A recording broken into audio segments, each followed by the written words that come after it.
Ano guys, kumusta na yung ginagamit mong ibang brand na pampatubo ng buhok guys? Tingnan nyo yung akin guys. Yan, mga baby hair na. Oh, talaga nag-i-improve guys. Pag ito ang ginamit mo, itong ginger hair, no?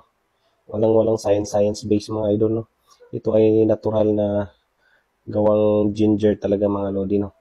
Na talagang papakapalin yung buhok mo. Tingnan nyo guys kung hindi yan legit, no?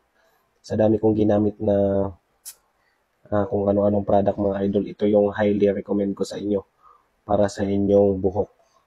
Para bumalik yung pagiging confident nyo sa inyong sarili. Ayan. Wala nang science based dyan. Ang mahalaga yung kung result, kung talagang may result siya, no? Ayan. Ayan. Tingnan nyo na lang sa aking yellow basket. Titingnan kita at mag-comment sa mga nakapag-check out na. Check my yellow basket mga idol. Maraming salamat. Thank you so much.